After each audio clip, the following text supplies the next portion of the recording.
A very good morning, all of you.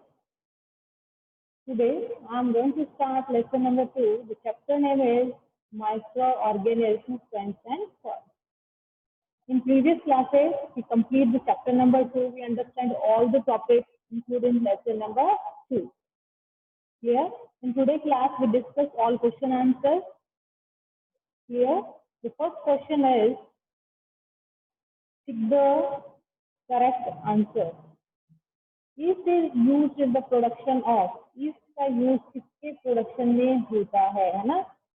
इसका production हमने fermentation process, आपका बहुत इंपॉर्टेंट फर्मेंटेशन प्रोसेस जो हमने रीड किया था, इसमें हमने देखा था ईस्ट जो क्या करती है, शुगर को कन्वर्ट करती है अल्कोहल प्लस कार्बन डाइऑक्साइड में, है ना? तो अल्कोहल और कार्बन डाइऑक्साइड में शुगर को चेंज करता ही है कौन? East.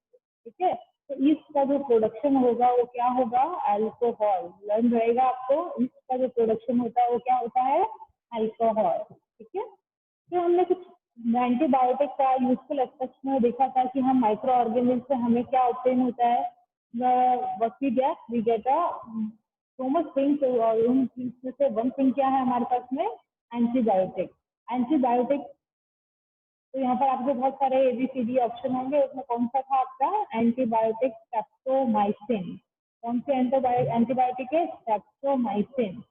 Career as a malaria. Malaria को एज अ कैरियर कौन सा प्रोसेस हुआ है जो एज अ कैरियर वर्क करता है? तो इसमें हमने पढ़ा था फीमेल एनाफिलीज मॉस्किटो, है ना?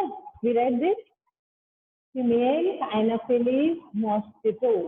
इसके साथ में ही हमने एक टॉपिक लिया था डेंगू, है ना? डेंगू जो है वो किससे होता है? डेंगू होगा किससे? एडीज मॉस्किटो से. मलेरिया कैरियर होता है, वो प्रोटोजोआ से होने वाले डिजीज है. ये किससे कौन होता है इसमें कैरियर? मॉस्किटो होता है. कौन सा मॉस्किटो? Female Anopheles. सेम ऐसे ही डेंगू डिजीज के अंदर कौन कैरियर होता है? Aedes mosquito. Clear? The most carrier पर ही नेक्स्ट क्वेश्चन है. The most common carrier communicable disease. Communicable disease जो है उनके अंदर सबसे ज्यादा कैरियर कौन होता है? House fly. कौन होता है? House fly. Most common carrier का है कम्युनिकेबल डिजीज की कौन? House fly. ठीक है, next one is the bread और idli dough rises because of. जो इडली का जो हमारा डो होता है वो राइज हो जाता है, वो फूलना स्टार्ट हो जाता है, हम उसको वार्म में रख देते हैं. तो वो किस वजह से होता है? क्योंकि उसके अंदर किसकी ग्रोथ हो रही होती है? उसमें ग्रोथ हो रही होती है किसकी? ईस्ट सेल्स की. ईस्ट सेल्स की. इसीलिए उसके अंदर इस सेल्स की ग्रोथ के कारण जो हमारा डो है वो अपने अमाउंट से ज्यादा हो जाता है और राइज हो जाता है, फूल जाता है, बढ़ जाता है ना? The process of conversion sugar into alcohol. वो प्रोसेस जिससे शुगर जो है कन्वर्ट हो जाती है किसके अंदर? अल्कोहल के अंदर. इस प्रोसेस को what we call? This process is a fermentation. Fermentation process convert करती है शुगर को अल्कोहल के अंदर. ठीक है, next point is fill in the blank.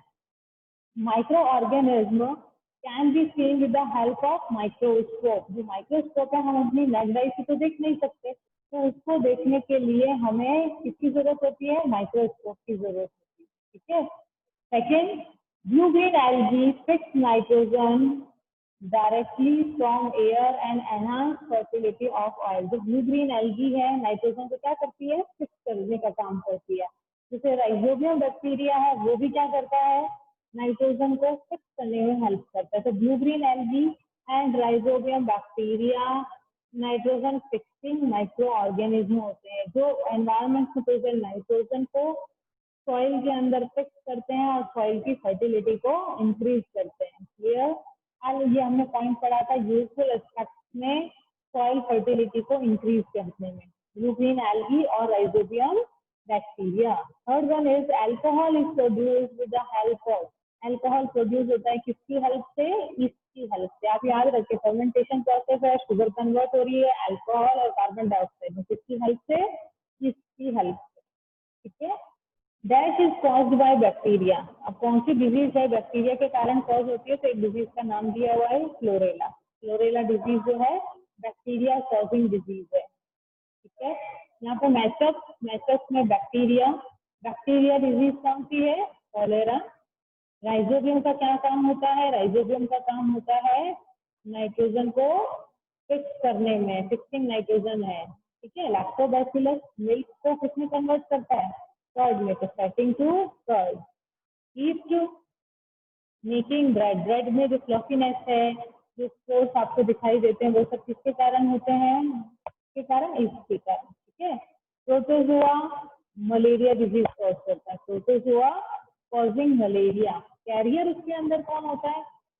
Female anopheles mosquito. लेकिन जो डिजीज है वो कौन से माइक्रो ऑर्गेनिज्म के कारण हो रही है? वो हो रही है हमारे प्रोटोजोआ के कारण, ठीक है। कैरियर किसमें होगा?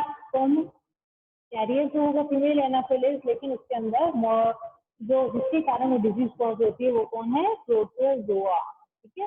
नेक्स्ट है वायरस। वायरस से कौन सी डिजीज कॉज होती है? एड्स डिजीज जो है वो वायरस से कॉज होती है, ठीक है। तो ये हो गया हमारा, कौन सा वायरस होता है? HIV वायरस, ठीक है। वायरस का नेम क्या है? HIV virus. Next point is question answer. Can you microorganisms be seen with the naked eye? If not, how can they be seen? अगर हम नेक्ड आई से माइक्रो ऑर्गेनिज्म को नहीं देख सकते हैं, अगर हमारा आंसर नो है, तो हम उसको किस चीज से देख सकते हैं, ठीक है। तो micro organism are very small to see to naked eye. Micro organism बहुत ही स्मॉल होते हैं, इसीलिए हम उनको अपनी नेक्ड आई से नहीं देख सकते हैं। हमें किसकी हेल्प होती है? हमें हेल्प चाहिए होती है किसकी? माइक्रोस्कोप की। We can be help with the help of, उनको देखा जा सकता है किसकी हेल्प से? माइक्रोस्कोप की हेल्प से और मैग्नीफाई ग्लास से। हम इनसे किसको देख सकते हैं? माइक्रो ऑर्गेनिज्म को देख सकते हैं, ठीक है। What are the major group of microorganisms? Major group of microorganisms के most important question है, इसके अंदर सारे microorganisms की जनरल इंफॉर्मेशन हमारे पास में आ जाती है ना। हम इसमें पूरी जनरल इंफॉर्मेशन के बारे में स्टडी करते हैं, पूरा बता पा सकते हैं। तो ये बहुत इंपॉर्टेंट क्वेश्चन है आपका। What are the major group of microorganism? There are 5 major group of microorganism. कितने मेजर ग्रुप है? 5। First one is bacteria. Bacteria जो होता है सिंगल सेल होता है, इसकी पूरी बॉडी किसकी बनी होती है? एक सिंगल सेल की। डिजीज कॉजिंग माइक्रो ऑर्गेनिज्म होते हैं। बैक्टीरिया से क्या होता है? डिजीज कॉज हो जाती है, तो एक single cell disease causing micro organism है। दे कैन बी स्पाइरल, ये स्पाइरल आएगा बेटा, ठीक है। दे कैन बी स्पाइरल और रोड शेप, ये दे कैन बी स्पाइरल। इसको क्या बोलेंगे बेटा अपन? स्पाइरल, ठीक है। तो बोलेंगे स्पाइरल और rod shape. Bacteria are very small, they can be very in size, ये बहुत ही स्मॉल होते हैं और ये वेरी करते हैं साइज में। कितने? 0.2 to 100 माइक्रोन। कितना? 0.2 से लेकर 100 माइक्रोन तक इनकी जो है साइज होता है। Next fungi. फंजाई एक ये भी डिजीज कॉजिंग ऑर्गेनिज्म है, बट इसके अंदर क्या होता है? लैक ऑफ क्लोरोफिल होता है। ये बैक लिखा हुआ है, बैक को एल कर देना मुझे, ठीक है। लैक ऑफ ऑर्गेनिज्म, हम इसको क्या करेंगे? लैक ऑफ, ये आपका होगा लैक, ठीक है। इसकी जगह पर आपको एल लिखना है। Lack chlorophyll. फंजाई के अंदर क्लोरोफिल क्या होता है? नहीं प्रेजेंट होता है। फंजाई भी यूनिसेल्युलर और मल्टी सेल्युलर दोनों होती है। फंजाई में यूनिसेल्युलर का एग्जाम्पल ईस्ट होता है, मल्टी सेल्युलर में एग्जाम्पल मशरूम है, ठीक है। Most fungi are saprophytic. अब फंजाई के अंदर क्लोरोफिल प्रेजेंट है नहीं, तो ये अपना फूड को सिंथेसाइज नहीं करती है, इसीलिए ये कैसी होती है? ये सैप्रोफाइट्स होती है और ये डेड और डिकेइंग मटेरियल से अपना फूड इंटेक करती है, ठीक है। Third one is virus. जो वायरस वर्ड का मीनिंग ही क्या है? Poisonous liquid. वायरस सबसे स्मॉलेस्ट माइक्रो ऑर्गेनिज्म होता है सब में। ये दे आर ए सेलुलर। जैसे बैक्टीरिया में आप पढ़ रहे हैं यूनिसेलुलर, फंजाई में यूनिसेलुलर। ये कैसा होता है? ए सेलुलर, इसके पास कोई सेल ही नहीं होती है, बस आधार प्रोटीन का कोट होता है, उसके अंदर न्यूक्लिक एसिड प्रेजेंट होता है, ठीक है। तो they only contain small nuclear material wrapped around the protein coat. तो प्रोटीन कोट के अंदर एक स्मॉल न्यूक्लियर मटेरियल होता है। और हम इसके बारे में क्या नॉलेज से हमें पता है? हमें पता है कि वायरस क्या होता है? लिविंग थिंग और नॉन लिविंग थिंग के बीच की क्या है? कनेक्टर है ना। तो नॉन लिविंग की थिंग की जैसे क्या वो करता है जब वो एनवायरमेंट में रहता है। एनवायरमेंट में ना तो ये अपने नंबर्स को इंक्रीज कर सकता है, ना ग्रोथ कर सकता है, ना रिप्रोड्यूस कर सकता है। लेकिन जैसे ही वायरस किसी होस्ट बॉडी के अंदर एंटर करता है, तो वहां पर जाकर ये अपने नंबर्स को इंक्रीज करता है, अपनी ग्रोथ को इंक्रीज करता है, ठीक है। Algae. Next one is algae. Algae is a Latin word means sewage. Algae का लैटिन वर्ड है जिसका मीनिंग क्या होता है? Sewage. They have a thallus-like structure, means they have no stem, they no root, no leaves like other plants, दूसरे plants की तरह. But they have chlorophyll and they can make their food through photosynthesis. लेकिन क्या इसमें ना तो stem present होता है, ना रूट प्रेजेंट होती है, ना लीफ दूसरे प्लांट्स के जैसे, लेकिन इनके अंदर क्लोरोफिल प्रेजेंट होता है, तो ये अपना फूड खुद सिंथेसाइज कर सकते हैं. ठीक है, तो एल्गी जो है अपना फूड खुद सिंथेसाइज करती है.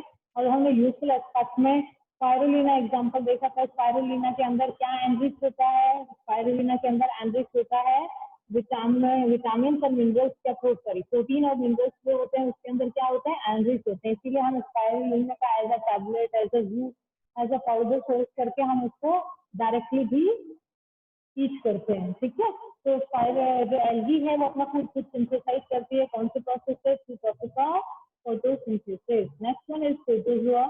Protozoa means the first animal. Protozoa को बोला जाता है फर्स्ट एनिमल बना था. वो कौन बना था? Protozoa. Protozoa are unicellular micro organism. Protozoa unicellular micro organism होते हैं.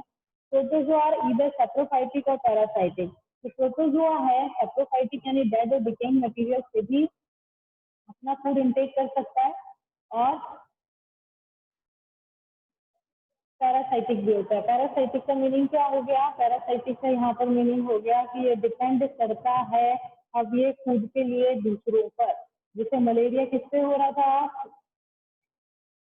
मलेरिया प्रोटोजोआ से हो रहा था. तो मलेरिया की जो जब ये हमारी बॉडी के अंदर एंटर हो जाता है तो क्या करता है? जब ये हमारी बॉडी से ही फूड को क्या करने लग जाता है? इनटेक करने लग जाता है. इसमें कि अपना फूड खुद प्रिपेयर नहीं करता है. That's clear. प्रोटोजोआ आर इधर सैप्रोफाइटिक एंड पैरासाइटिक. प्रोटोजोआ अपना फूड डेड डिकेइंग मटेरियल से भी लेते हैं और दूसरी बॉडी से डिपेंड होकर भी रहते हैं. ठीक है. Next third question is name the micro organism which can fix nitrogen destroy. ऐसे माइक्रो ऑर्गेनिज्म का नेम बताना है हमें जो क्या करते हैं? नाइट्रोजन को फिक्स करते हैं. They are importance of rhizobium and certain blue-green algae are present that can fix atmospheric nitrogen and convert into usable nitrogen compound. Rhizobium bacteria और blue-green algae जो soil के अंदर ही present होते हैं atmospheric nitrogen को convert करते हैं useful nitrogen compound में. जो plants हैं या एनिमल्स हैं वो एटमॉस्फेरिक नाइट्रोजन को जो कि 78% तक प्रेजेंट होती है, लेकिन वो उसको क्या नहीं कर पाते हैं? डायरेक्ट यूज नहीं कर पाते. ठीक है, तो डायरेक्ट नहीं यूज कर पाते तो ये राइजोबियम और ब्लू-ग्रीन एल्गी क्या करते हैं? उस नाइट्रोजन को फिक्स कर देते हैं सॉइल के अंदर, और सॉइल से ये जो नाइट्रोजनस कंपाउंड है कैन बी इजीली यूटिलाइज. बहुत इजीली यूटिलाइज किया जाता है. किसके थ्रू? प्लांट्स के through. For the synthesis of plant protein. Plant का जो भी प्रोटीन पार्ट बनता है या अदर कंपाउंड्स बनते हैं उनको सिंथेसाइज करने के लिए प्लांट इसको यूज कर लेता है. और जो एनिमल्स हैं वो डायरेक्टली और इनडायरेक्टली डिपेंड होते हैं अपने फूड के लिए किसके ऊपर? प्लांट्स के ऊपर. और जो एनिमल्स प्लांट्स को ईट करते हैं उन एनिमल्स को दूसरे एनिमल ईट करते हैं, तो ये प्रोटीन सोर्स उनके अंदर ट्रांसफर होता रहता है. ठीक है. Right 10 lines on the usefulness of micro organism in our life. हमारी डेली लाइफ के अंदर 10 लाइन्स में हमें बताना है कि माइक्रो ऑर्गेनिज्म हमारे लिए क्या होते हैं? यूजफुल होते हैं हमारी daily life. They are use in wine making. जो माइक्रो ऑर्गेनिज्म है हमने कमर्शियल यूज में रीड किया था. क्या रीड किया था? हमने रीड किया था they are use in wine, beer making में, है ना, विनेगर में, इन सब चीजों को बनाने में काम करते हैं. They are use in wine making में baking, pickling and other food making process. और भी जो फूड मेकिंग प्रोसेस होते हैं उनके अंदर हेल्प करते हैं. ठीक है. Second point is alcoholic fermentation by yeast. Alcoholic fermentation जो है वो इसके थ्रू होती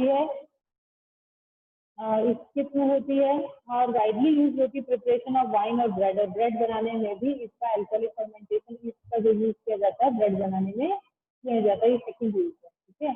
third, a bacterium lactobacillus promote the formation of curd. जो लैक्टोबैसिलस बैक्टीरिया है उसका यूज कहाँ हो रहा है? इसको बनाने में, फॉर्मेशन ऑफ कर्ड बनाने में.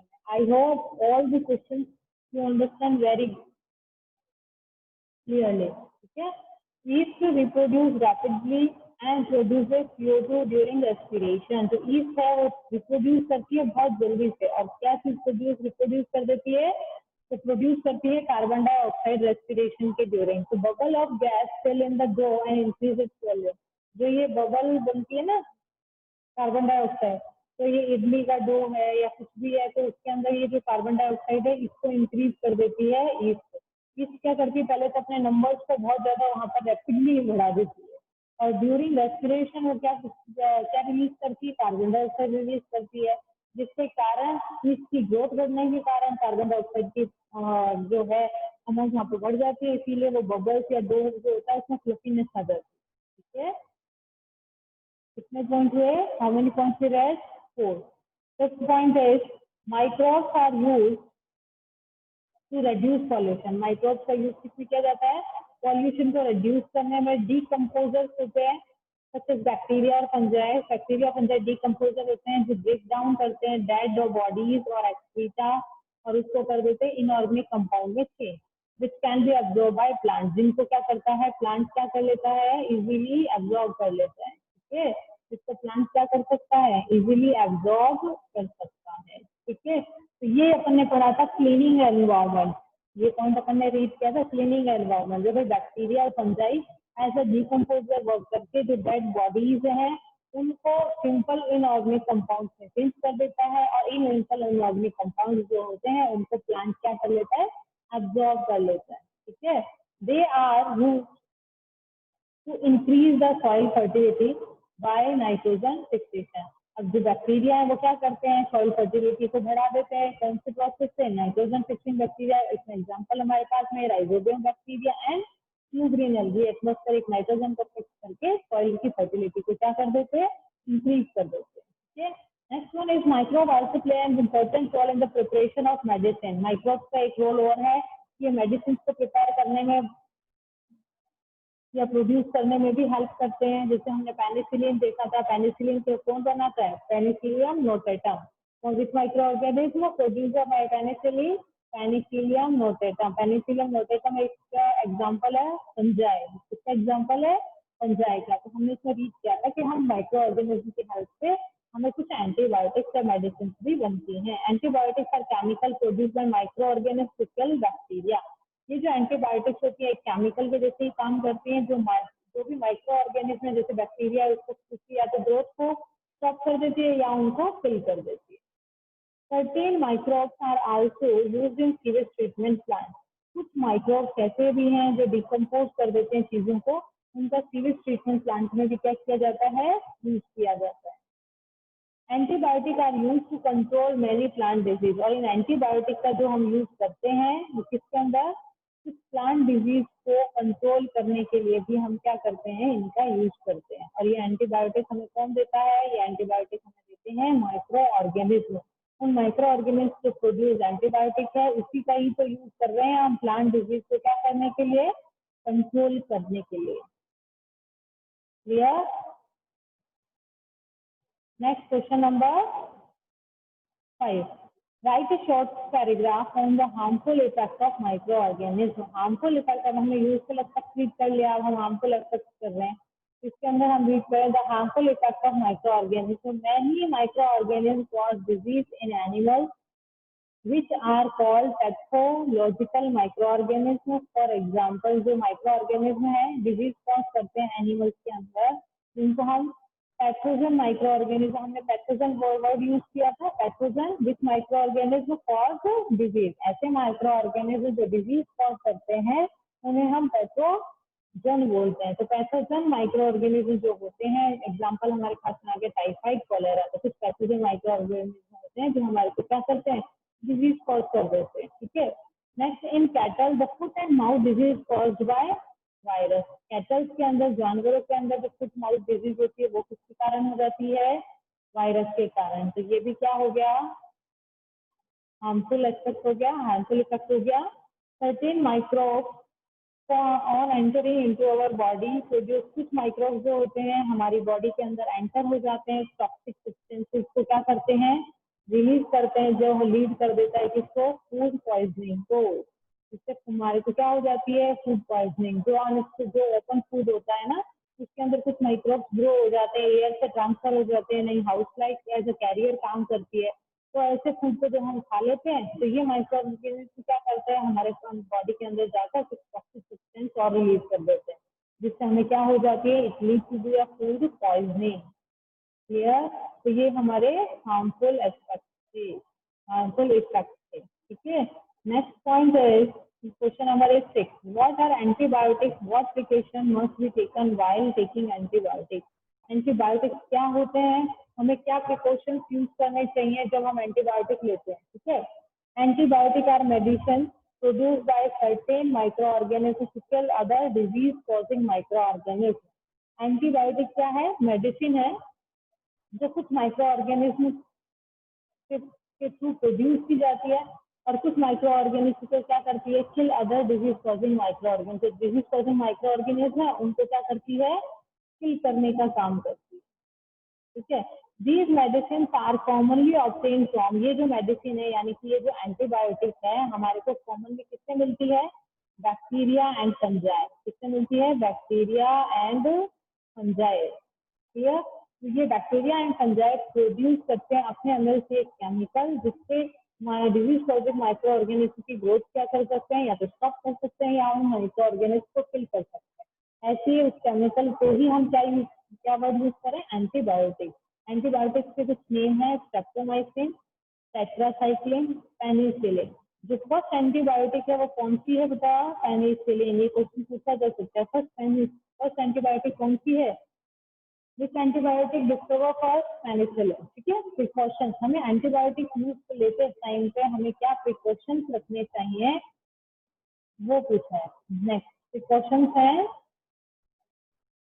Antibiotic should be taken under the supervision of well qualified doctor। जो एंटीबायोटिक्स हैं वो हमें सुपरविजन में क्वालिफाइड डॉक्टर्स की एडवाइस से ही हमें लेनी चाहिए, अपने आप नहीं लेनी चाहिए। First thing, course of antibiotic should be completed as per the prescription given by doctor.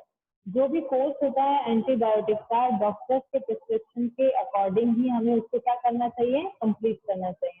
हम 2 दिन में ठीक हो जाते हैं, हम एंटीबायोटिक लेना बंद कर देते हैं। जो बैक्टीरिया एक बार थोड़े से वीक हुए हैं वो फिर वापस क्या करते हैं, उनको वापस अपनी फेवरेबल कंडीशन मिलती है और वो वापस से क्या करने लग जाते हैं, ग्रोथ करना स्टार्ट कर देते हैं। इसीलिए अगर हमें प्रॉपर तरीके से उन जर्म्स को, उन माइक्रो ऑर्गेनिज्म को किल करना है, डिजीज कॉजिंग माइक्रो ऑर्गेनिज्म, तो हमें हमारा पूरा कोर्स टाइम टू टाइम लेना चाहिए। ठीक है, antibiotic should be taken in a right amount, एक इनको राइट अमाउंट में और राइट टाइम पे जरूर लेना चाहिए।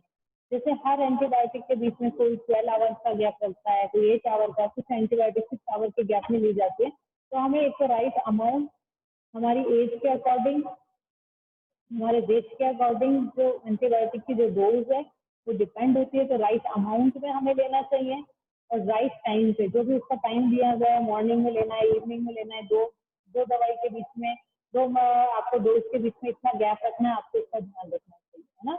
ये wrong dose of antibiotic can be drug in effective. अगर रॉन्ग डोज लेंगे, रॉन्ग टाइम पे लेंगे तो मे भी वो एंटीबायोटिक की जो ड्रग है वो इनइफेक्टिव होगी। फिर आप कहोगे अरे इस दवाई से तो हमारे को कुछ असर नहीं हुआ ना।